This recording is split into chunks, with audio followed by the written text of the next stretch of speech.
Hey guys, Neomis and now for today's video, European Super League more news. So as quickly as it's come, now it's over. European Super League, at least the Premier League teams, they have all signed out first, and this is according to the BBC. This is as of a couple of hours ago. Man City were the first club to pull out after Chelsea had signalled their intent to do so, which makes sense. I figured it was either probably coming from those two.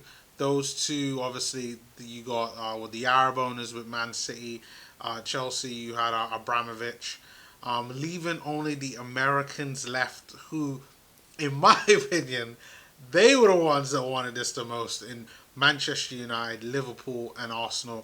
And it seems that because of those two, all the other four sides in Arsenal, Liverpool, Manchester United, and Tottenham have now also followed suit. It is said, according to the BBC, that Inter Milan are also set to withdraw. They no longer wish to be involved in the competition. And this all comes down to the ridiculous and next level backlash in regards to what does it mean for football, why it's all done. And I gotta say, like, this is great news for football, great news for football fans.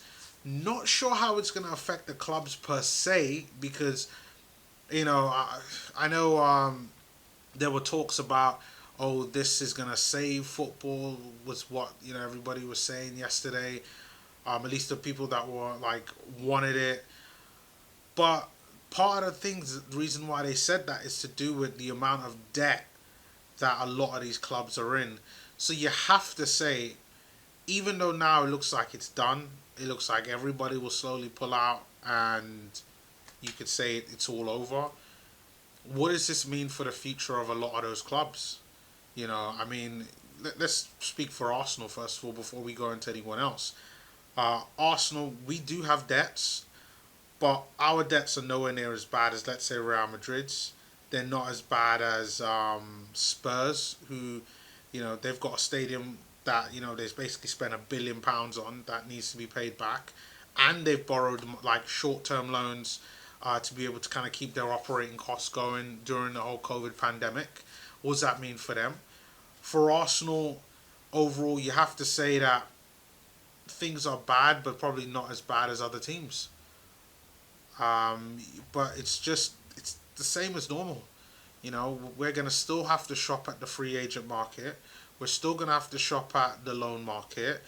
And, doing some wonderful, wonderful, cheap and cheerful deals, it's, I'd love to shop at Prime, at Selfridges for players, but it's okay to shop at Primark for players. You can get some quality pieces in Primark for good value for money, and that's how Arsenal have to kind of operate right now, to keep things going. So it's really right back to square one. It now means that the games that we play towards the end of the season really do matter again. If this had kept on going until Thursday, till tomorrow, then I would have been like, like, who really wants to watch the Europa League anymore? Which is what I was saying in my video on Monday. Who really cares?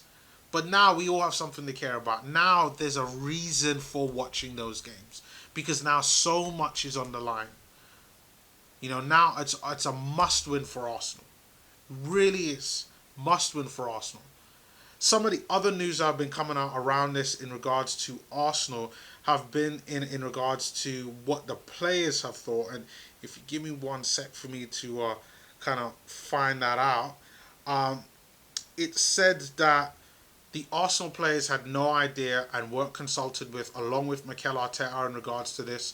It said that the Arsenal players were shocked and pretty angry on this whole thing to begin with.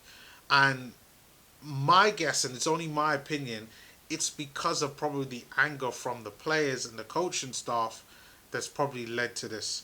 Because if the coaching staff are unhappy, or worse, if the players are unhappy, you ain't got a competition. if the players are like, listen, Aubameyang, for instance, I want to play for Gabon. Like, they're going to ban me from playing for Gabon because I play for this club. Like, I want out. The players, in my opinion, I think were the real reason, because for me, I don't think that they care about the fans. I don't think that the fan pressure had nothing to do with it, and I think that we're all going to find out sooner or later that the player power and player influence, because if the players are unhappy with this, then you could believe it ain't going to happen. And now we can kind of get back to normal with everything. So that's my opinion on it. Really interesting to hear what you guys think about this whole ESL stuff. For me, I'm surprised it's fizzled out so quick. I thought it would maybe take a little bit longer. I thought maybe you would have got a lot more negotiation in regards to the new Champions League format that's due to change. I think it's 2023 or 2024. I think maybe you would have got something around that, but just nothing. Like, they've, you know, taken all their stuff, they're taking their ball, and now they're going home. And now, Arsenal have come out and had to apologise to everyone and said that, they made a big mistake, which is, I guess it's good, but, it just says everything about the owners of these clubs. And it's really the owners, It's really the owners. I mean, this ain't got nothing to do with brand reputation at all, because it's the owners of these clubs, not the fans, not really the players. I mean, none of the players really came out and said anything. But, you could understand why. But, my guess is that Arsenal probably didn't expect the players to kind of reject this and be so adamant against it. I mean, I even saw a tweet yesterday on Stan Kroenke coming out and saying that he doesn't understand why people would be against this. Like, it just shows that they just have no idea, no clue. They just believe that they could come into complete another region and do whatever it is that they want. And that just isn't the case. So this is a lesson for, John Henry and Stan Kroenke and the Glazers. Can't do whatever you want. You just can't. If you want to do whatever you want, like, go to the MLS. Clearly they wanted that European money. And I honestly think you are going to start to see some of these American owners start to pull out of ownership of these UK teams, like, over time. I really do. Because the state that football is in right now, Arsenal need an injection of cash from their owner. And it's quite clear that they did this decision all based on money.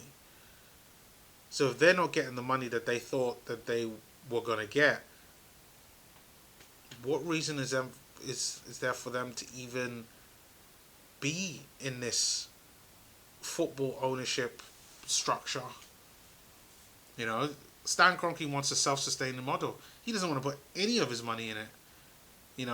It's good that he bought our debt, meaning that, Stan Kroenke now controls the level of interest that Arsenal will then have to go back and pay back, and it probably means that Arsenal don't have to pay any interest. But my guess is that once Arsenal kind of pay off the loan that Stan Kroenke used in order to buy the club, Stan Kroenke will probably try to sell Arsenal at some point. It makes sense now. It really does. It makes sense. It makes sense why for years he hasn't even been interested in putting his own money into the club. And now I could honestly say this is the beginning of the end of the Stan Kroenke ownership of Arsenal. I really do think so. Who could be our owners? I mean, who really knows? Who really knows on how things are, to be honest? You just never know with this situation. So I gotta say, I'm happy to see things turn out to the way how they are. I'm happy to see that now, Champions League, Europa League, they're all back to normal. There's no more, if Arsenal and the top six get kicked out of the league, like, none of that. Now we can kind of get back to normal. And you know what? I am loving it. I'm really loving it. So leave your comments below on everything in regards to the ESL, European Super League, or Super League being disbanded. What are your thoughts in regards to Stan Kroenke's ownership kind of going forward? Because I think it's the beginning of the end for the Stan Kroenke ownership regime. Now, I don't see any reason for him to stay at, to own Arsenal. You could believe he's going to want to settle up and get out, because he's definitely going to be bleeding more money than he's going to be bringing in when it comes to Arsenal Football Club, if he's going to continue to look at Arsenal Football Club like a business and like a self-sustaining business. So leave your comments below, guys. Do remember hit the thumbs up, and thank you for all the recent subscribers lately, and I will see you all on my next video, which should be somewhere in and around here.